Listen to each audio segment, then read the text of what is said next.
بسم اللہ الرحمن الرحیم۔ سب سے پہلے ان حضرت صلی اللہ علیہ وآلہ وسلم کو آپ کی والدہ مائدہ نے اور چند روز کے بعد ابو لہب کی کنیز صوبیہ نے دودھ پلایا۔ اس کے بعد یہ دولت خدا داد حلیمہ سعدیہ کو نصیب ہوئی۔ شرفائے عرب کی عام عادت تھی کہ بچوں کو دودھ پلانے کے لیے قرب و جوار کے دیہات میں بھیج دیتے تھے، جس سے بچوں کی جسمانی صحت بھی اچھی ہو جاتی تھی اور وہ خالص عربی بھی سیکھ جاتے تھے، اور اسی لیے گاؤں کی عورتیں اکثر شہروں میں شیرخوار بچوں کے لینے کے لیے جایا کرتی تھی۔ حضرت حلیمہ سعدیہ کا بیان ہے کہ میں طائف سے بنی سعد کی عورتوں کے ہمراہ دودھ پینے والے بچوں کی تلاش میں مکہ کو چلی۔ اس سال قحط تھا، میری گود میں ایک بچہ تھا، مگر فکر و فاقہ کی وجہ سے اتنا دودھ نہ تھا جو اس کو کافی ہو سکے۔ رات بھر وہ بھوک سے تڑپتا تھا اور ہم اس کی وجہ سے بیٹھ کر رات گزارتے تھے۔ ایک اونٹنی بھی ہمارے پاس تھی، مگر اس کے بھی دودھ نہ تھا۔ مکہ کے سفر میں جس دراز گوش پر سوار تھے وہ بھی اس قدر لاغر تھا کہ سب کے ساتھ نہ چل سکتا تھا۔ ہمراہی بھی اس سے تنگ آ رہے تھے۔ بالآخر مشکل سے یہ سفر طے ہوا۔ مکہ پہنچے تو رسول اللہ صلی اللہ علیہ وسلم کو جو عورت دیکھتی تھی اور یہ سنتی تھی کہ آپ یتیم ہیں تو کوئی قبول نہ کرتی، کیونکہ زیادہ انعام و اکرام کی توقع نہ تھی۔ ادھر حلیمہ کی قسمت کا ستارہ چمک رہا تھا۔ ان کے دودھ کی کمی ان کے لیے رحمت بن گئی، کیونکہ دودھ کم دیکھ کر کسی نے ان کو اپنا بچہ دینا گوارا نہ کیا۔ حلیمہ فرماتی ہیں کہ میں نے اپنے شوہر سے کہا کہ یہ تو اچھا نہیں معلوم ہوتا کہ خالی ہاتھ واپس ہوں، خالی سے بہتر ہے کہ اس یتیم کو لے چلوں۔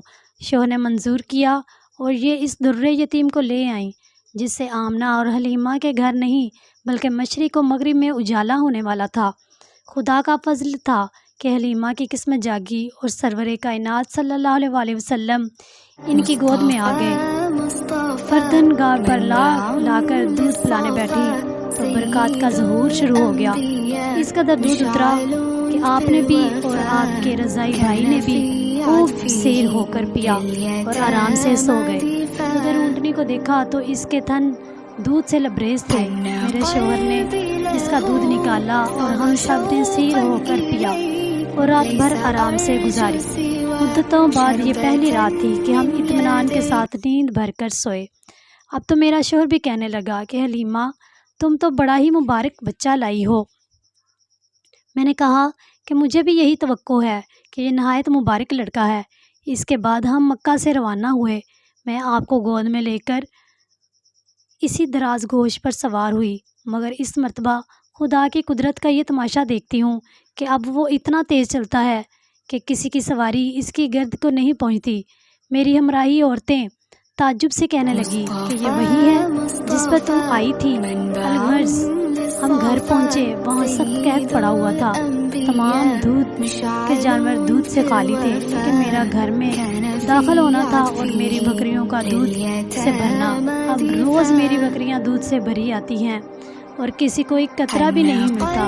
میری قوم کے لوگوں نے اپنے چرواہوں سے کہا کہ تم بھی اپنے جانور اسی جگہ چراؤ جہاں حلیمہ کی بکریاں چرتی ہیں، مگر وہاں تو چراگاہ اور جنگل کی خوبصورت نہ تھی اور جنگل کی کوئی خصوصیت بھی نہ تھی، بلکہ کسی اور ہی لال کی خاطر منظور تھی۔ اس کو وہ لوگ کہاں سے لاتے؟ چنانچہ ایک ہی جگہ چرنے کے بعد بھی ان کے جانور دودھ سے خالی اور میری بکریاں بھری ہوئی آتی تھی۔ اسی طرح ہم برابر آپ صلی اللہ علیہ وآلہ وسلم کی برکات کا مشاہدہ کرتے رہے، یہاں تک کہ 2 سال پورے ہو گئے اور میں نے آپ صلی اللہ علیہ وآلہ وسلم کا دودھ چھڑا دیا۔ مزید اسی طرح کی دینی معلومات حاصل کرنے کے لیے ہمارے چینل کو لائک اور سبسکرائب کر دیں۔